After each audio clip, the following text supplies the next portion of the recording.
Dito lang po kami natutulog sa tabing kalsada. Dito rin po kami kumukuha ng hanap buhay sa building na yan. Diyan lang po kami umaasa para kumita. Kahit papaano, meron naman, minsan wala. Yun yung pedicab ko, ayun. Tapos, minsan may pasahero, mga tatlo lang, tatlong biyahe. Minsan, dalawang biyahe. Yun lang ang pinagkakasya namin sa araw-araw. Kasi mas nakakatakot pa po kung magugutuman yung pamilya ko. Walang kami ng hanap buhay. Mas okay na rin po itong ganito. Nagtsatsaga na lang po kami sa ganitong hanap buhay. Dito kami natutulog. Kaya kahit na medyo alam namin na alanganin, lumalaban na rin po kami sa kahirapan. No? Binabudget ko po yung kinikita ko sa mga pagkain namin. Minsan po, kumikita ako ng 200. Minsan naman, pag swinerte, 400. Pero pag minalas naman, minsan 150 lang. Kaya pinagkakasya po namin sa pagkain namin yung kung hanggang saan lang ang abuti ng pera namin, yun na lang ang namin, pinagtsatsagaan namin, pinagsasaluhan namin. Kadalasan po yung gulay. Kasi yung gulay, pwede ka bumili ng 30 pesos.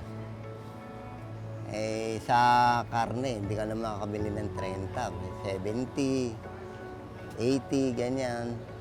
Kaya kung maliit ang kita, tsatsaga kami sa gulay. Po yung karanasan po namin, minsan pag bibili kami,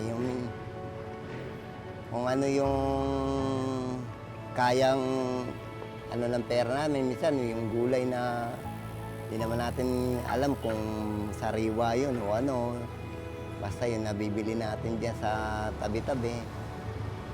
Tapos kung pag wala naman, minsan yung may mga binibigay na mga pagkain dyan.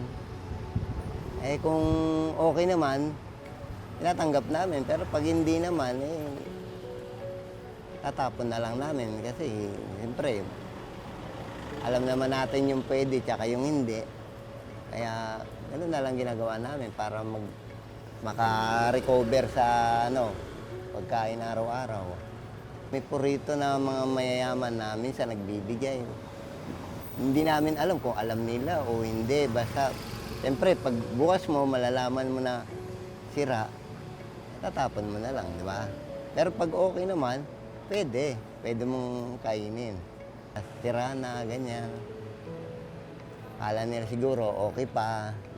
Siyempre tayo, kahit naman na mahirap tayo, siyempre kailangan natin na siguraduhin yung bawat kinakain din natin kung okay pa ba.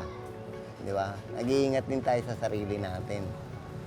Lalo na yung mga anak ko, iniingatan ko talaga na kumain ng mga yan. Kailangan talaga. Hanggat maaari, ako muna titikim. Para sigurado.